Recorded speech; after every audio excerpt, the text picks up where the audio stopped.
Hello everybody, in this video I'm going to give you a breakdown of most of iRacing's graphical options. What do you lose in visual quality to gain in FPS? So you'll see some screenshot comparisons and benchmark results of nearly all of these settings. At the start we'll go over my baseline settings, which is what you see here on the screen now, and why I chose what I chose. It'll be a too long didn't watch overview. So if you're going to see anything, just watch the first bit here, and I'll have some timestamps down below at the bar or down in the description. You can click the link and it'll go to whatever setting that you wish to go to. And then each one of those settings are going to be accompanied by a benchmark and screenshot comparison. I did this to satisfy my own curiosity, and I documented it all, did over 100 benchmarks, multiple runs of each setting just to make sure, and hopefully somebody else out there will find it useful. I chose to run it as one screen instead of three, even though three screens will give you more proportionally correct image at the edges. Running it as one has a little bit more stretched at the very edges. The downside of running it at three screens, even with SMP, you do lose a little FPS. However, currently at the 2/3 mark on the right side, where it splits the image, you get like a faint invisible bar where it'll split, and it's most notable with HDR enabled, and I just find it kind of annoying. It'll like break up the view of the sun a little bit. So for right now, I'm just sticking with it rendered as one screen. I'm using borderless windowed mode just to keep it easy while streaming, and it's very easy to use third-party overlays such as caps or race labs. Alright, on to the settings. So first we'll start with sky or clouds. I leave it on low because you can't really tell the difference when you're driving, and it's weather dependent. Cars, because it's the main focal point, I leave it on high. Pit objects, it made absolutely no difference in test in Silverstone, Imola, and Long Beach. It's track dependent, or maybe oval guys will probably notice a difference, and maybe in endurance races and some tracks that have a lot of objects. For events, surprisingly, I lost performance by turning down the detail. So I leave it on, and it also helps keep the track alive. For the grandstands, again, to help keep the track feel more alive, I leave it on high. You do lose a little detail on low. Screenshots and comparison will be later on in the video. For crowds, if you're going to have it on, I would suggest low only. Otherwise, you can turn it off for a little FPS boost. Objects I keep on to help keep the track alive, but you can gain a good FPS boost by turning them off. But the track will feel a little bit more barren if you leave it off. For particles, I leave it on high. If you move it down to low, you lose the exhaust flames and like the backfire. For example, on the McLaren MP4 12C, you lose the flames from the exhaust. You lose a lot of marbles, a lot of dust, but you can gain a good FPS boost. But again, it's one of those options where it just helps the track feel more alive. So I do leave it on. Now, for the purpose of testing, I did leave max cars at the max number, which is 63. I had it draw all cars and all pits, and I had LOD off. I didn't want anything to have any kind of variable. I do think I need to do some testing with drawing a certain amount of cars and pits, but I did not do that.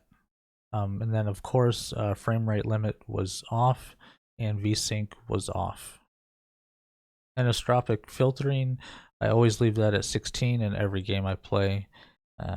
It usually doesn't cost much or at all any FPS. For AA samples at 8x, it was too much of a performance hit over 4, and at 1440p, 4x AA seems just fine, and it wasn't much FPS loss compared to 2x. So for the graphics difference, I just leave it at 4x. For render dynamic track data and render dynamic tire data, it made no difference in these tests, as these tests were done on the first lap of a GT3 race at Long Beach. I would imagine that these will make a difference in longer races or endurance races, so that would require some further testing, but made no difference in the testing that I did today. Shadow maps can be a massive swing in FPS, and it's something that you might want to play around with for sure. So I have it on cars and tracks only because otherwise it'll render shadow maps on objects outside of the track that you'll never see while driving. However, the downside to that is you can't use object self-shadowing. You can only use object self-shadowing if you have it on everything. And with object self-shadowing turned on, you will get some extra shadows that look a little better on the track. But for the performance difference, I leave it on cars and tracks only. Dynamic objects is huge.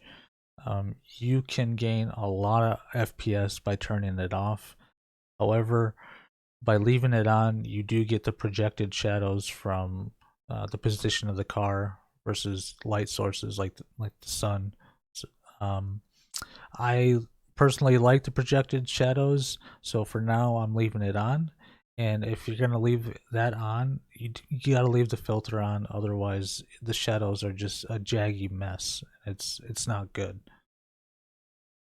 Night shadow maps not tested. Didn't do any benchmarks at night. PCF filters, I did do testing, but again, this did absolutely nothing in these benchmarks. I'm pretty sure it's in regards to just nighttime.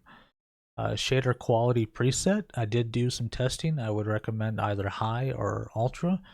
Otherwise, if you put it on medium or low, it turns off a lot of graphical options. You'll get a big FPS boost, but the game it won't be looking, that nice. For two pass trees, I leave it on. It's hard to tell in a screenshot, but now after doing a lot of testing, I'm gonna leave it on. And personally, I think the trees look a little more, a little softer and fuller. And the FPS difference isn't that much.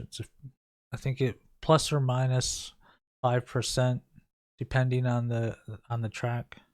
Mirrors I have off because one of the biggest FPS increases. Headlights on. Again, I haven't tested night, so I don't know how well it affects your FPS at night per setting. HDR, I leave that on. I like the way it looks. For two pass trees, I leave it on. It's hard to tell in a screenshot, but now after doing a lot of testing, I'm gonna leave it on. And personally, I think the trees look a little more, a little softer and fuller. And the FPS difference isn't that much.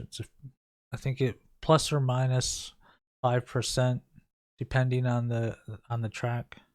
Mirrors I have off because one of the biggest FPS increases. Headlights on.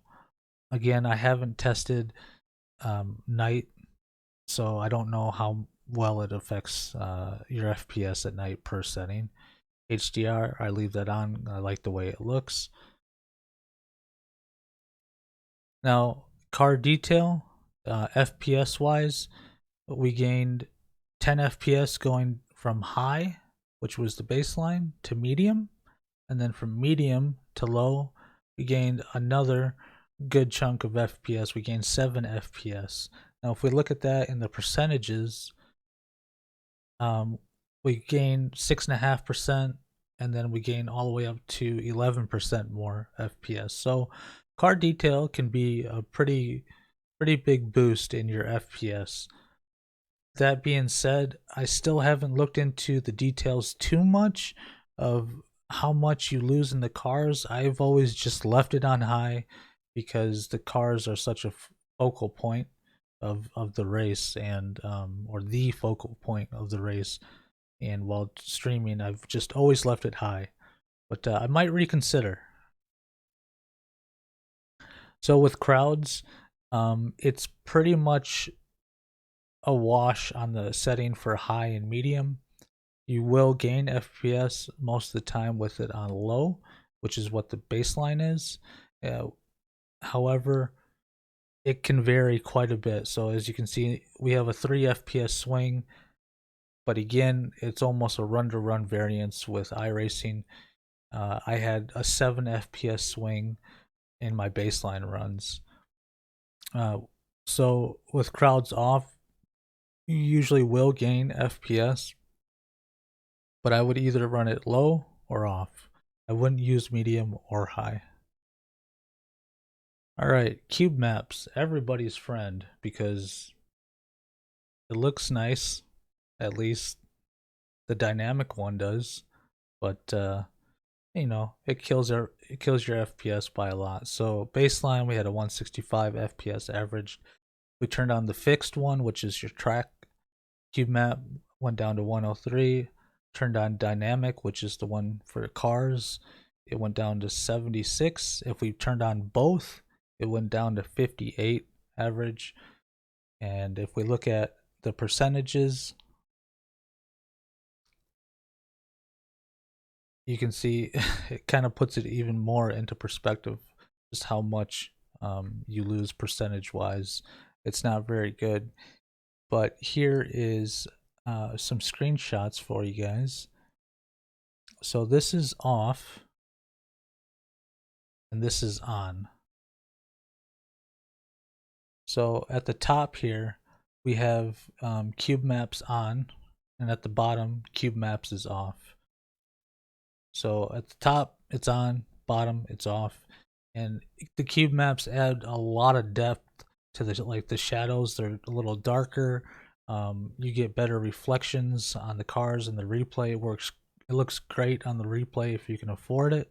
The FPS on the replay, I would go for it.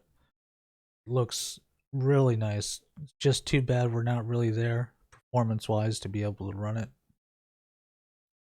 Here we have dynamic tire and track settings. Again, as I said at the beginning of the video, this benchmark and benchmarks that I did at other tracks in series, it was just the start of the race, so it's not going to make an effect. I would fully expect it to make a difference in endurance races or longer sprint races. For events, in my testing in Silverstone, Imola, and Long Beach, I would always get less FPS than lowering the quality than if I kept it on. So I don't know if it just your GPU or CPU gets bored and it's waiting for something to do, but leaving it on high gave me the best FPS in Long Beach, Silverstone, and Imola. So I leave it on high, and it also helps fill things out. Now if we look at some screenshots, so on the left we have events on high, and on the right we have it off. So complete opposite ends, and again I lose FPS with it off, and you can see you lose a lot of life around the track, a lot of the cars, and it's it definitely looks better with it on. Grandstands in my testing at Silverstone, Imola, and Long Beach, you will gain FPS with them off, but there's not that much difference between low and off in my testing. But if you're gonna have them on, I think it's nice to have it at high. Again, from all my testing, it's almost a run-to-run variance. It didn't seem to make that much of a difference. Again, at Silverstone, Imola, or Long Beach. So the difference that it made was you couldn't really tell from run to run. And if we look at some screenshots here, so this is the Nürburgring GP. The bottom is grandstands at low, and the top is grandstands high. So grandstands high, you have the support structures for the roof, and you have some depth to the stairs. Now with it on low, you lose the support structures, and it just looks flat with the stairs. So I know you can't really tell that much when you're driving, but you don't really notice the FPS difference between low and high. I leave it on high. Now, if we look at a couple other shots at the NURB GP, here's the roller coaster. The left is at high, and the right is at low, and it looks pretty dang bad with it on low. So again, I mean, if anything, I would leave it on high for replays and low for driving. If you really wanted the FPS, I wouldn't turn it off because it just takes so much life out of the track. HDR off can gain a pretty good boost in FPS. Multiple tests from Long Beach, Silverstone, and Imola. I personally like leaving it on because of the extra bloom from the sun and the brake lights. I just like the way it looks. So I consider it worth it, but it is a good option to turn off if you want a little more FPS. For two pass trees in my testing, Long Beach, Silverstone, Imola, it was essentially a wash. From run to run, you can see I have two different runs on here, and I did do multiple tests for every one, but I just put two on here for reference. It was basically a wash from run to run. So I like the way it looks with two pass on, so I leave it on. Maybe at certain tracks you might get better performance with it off, possibly at the Nordschleife. But for me, I leave two pass on. And here you can see the difference between two pass trees on and off. Screenshots, it's hard to tell. It's way better in motion, but the bottom one is low, the top one is on, or the bottom one is off and the top one is on. So again, it's very hard to tell in a static image, but it's very noticeable while driving. Now here comes a big FPS hit for a visual that I'm not sure too many people would be willing to accept the visual gain for the FPS loss. With mirrors, by the way, I know I say that a little weird. With 3 mirrors on with high quality here at the bottom of the graph, we went from 165 to 80 FPS. 2 mirrors high quality on, 103. But if you turn high quality off, look at the difference. So you could have 2 mirrors on with high quality off, and it was a drop of 34 FPS compared to 2 mirrors on high quality on, and it went down to 103 FPS. So in my opinion, if you really want to use mirrors, I think it looks nice with open wheelers, so I would go with 2 is a max, and then high quality off. I mean, the graph kind of speaks for itself. It's just a massive, massive, massive change in FPS from one option in the graphical menu. It's something I think everybody's just gonna have to decide on what they feel is best. So here's the difference between high and off. We have high here on the bottom and high off at the top. So down at the bottom, we can see extra tire marks on the track. And then you can see on the bottom here, we have shadows underneath the cars, whereas that's all gone when it's off. So again, if you must have them on, I would really recommend you turn high quality off. Objects can be a big FPS gain, well, relatively. The baseline was high, and turning them to low and off was definitely a good net in FPS. Now again, it looks like low you get more FPS than with it off, but with iRacing run-to-run variants, again, it can be like a 5 FPS swing. But majority of the testing at Long Beach, Silverstone, Imola, objects off definitely increased FPS. That being said, I leave it on because I think that the visual loss isn't worth the FPS gain, especially while streaming. It just takes away too much from the track. And here we see some pictures for the different levels of objects. So at the bottom, we have objects on high, and in the middle, we have objects on low. And you can see we lose some of the buildings here behind the wall by the BMW M Power or BMW Power signage.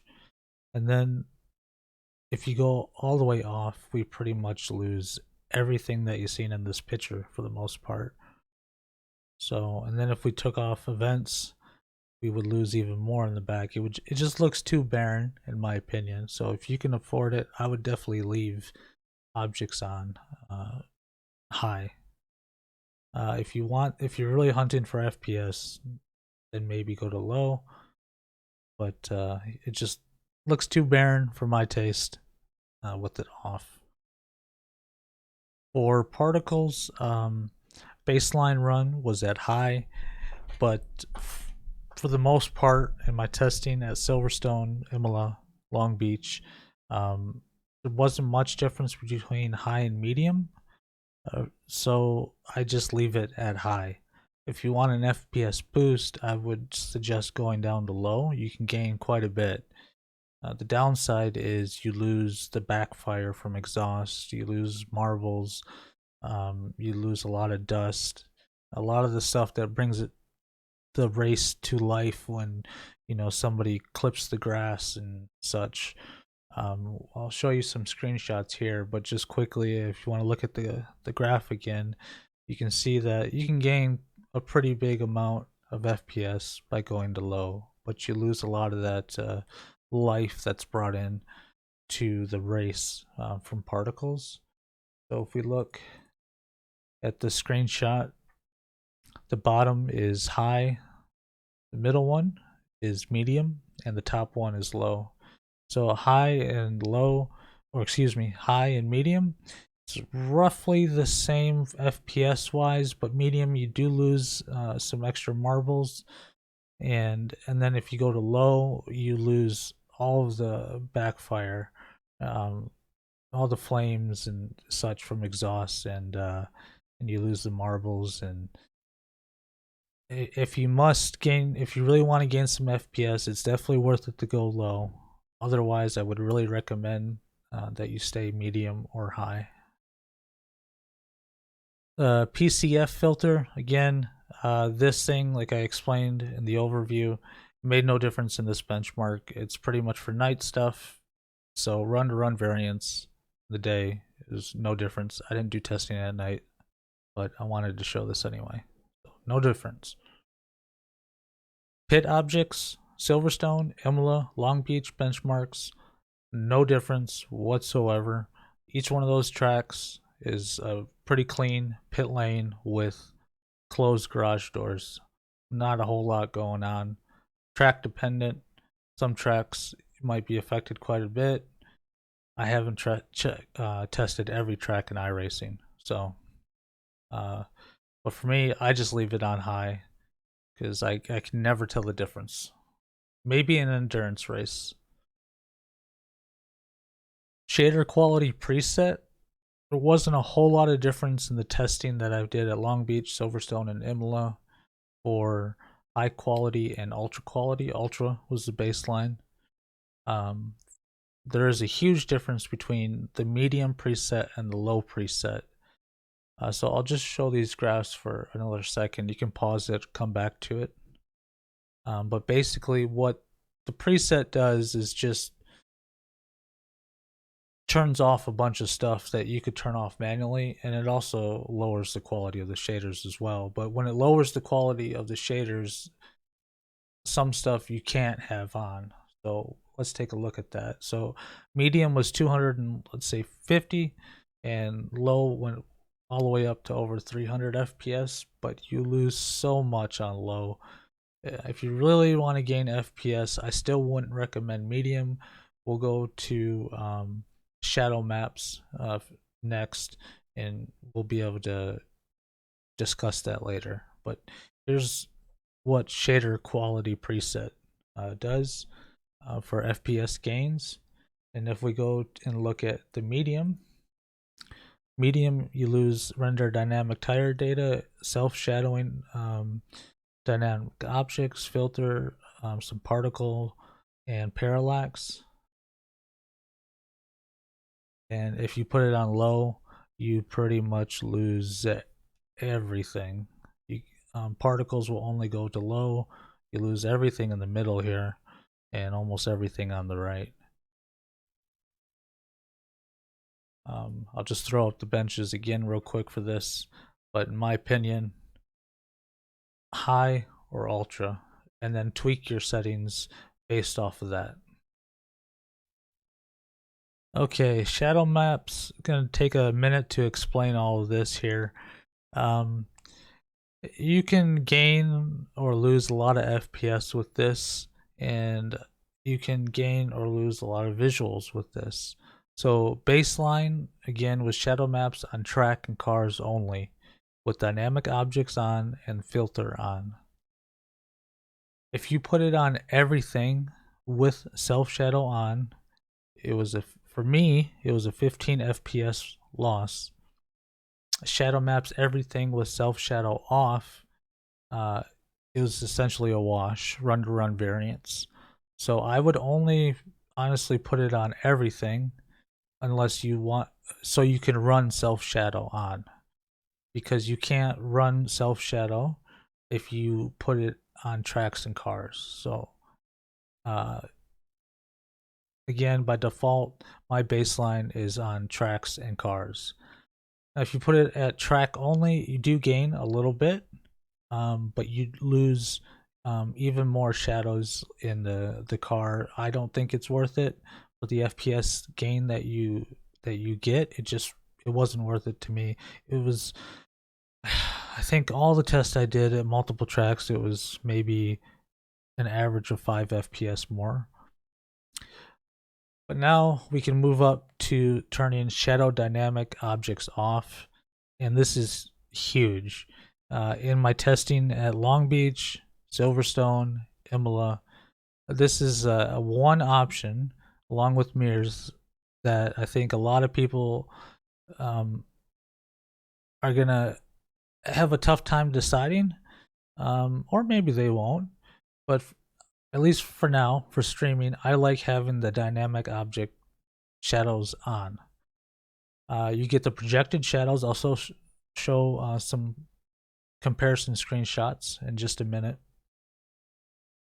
Otherwise, if you turn it off, you just get the shadow underneath the car. And I think it is fine, because like on an overcast day, that's all you're gonna have is just a shadow underneath the car. But on the sunnier days, it's nice to see the shadow move around the car where it is on the track, relative to the sun and the lighting and whatnot. Shadow maps off is pretty much the same. So I would just, if you're gonna do anything, I would leave it on tracks and cars, and then decide if you want the extra shadows on your cars or not. So my baseline is traction cars with dynamic objects on, and that's where I would leave it and switch between dynamic objects on and off. So traction cars, dynamic objects on and off.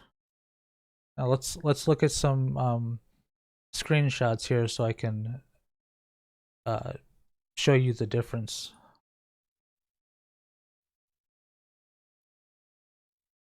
So on the bottom left, this is with shadow maps on everything, and you can see we have some shadows casted over here from like the railings and stuff, the gate, and we have shadows on the car, and it's nice and smooth. And this is the same screenshot, but this is with the dynamic objects filter off. I would never want to turn this off if you're going to run dynamic objects. It just looks really, really jaggy. So if you're going to run dynamic objects on, make sure you have the filter checked, or it's just way, way too jaggy. Sorry, toggling the wrong one here. Oh my goodness. Okay, here we go.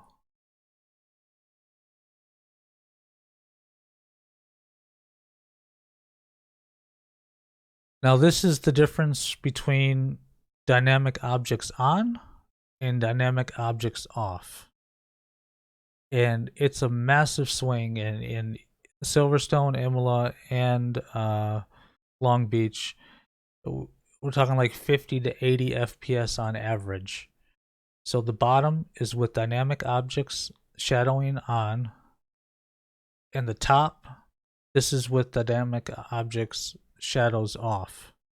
So you'll still get the shadow directly under the car, but you'll lose the fancy, projected shadows.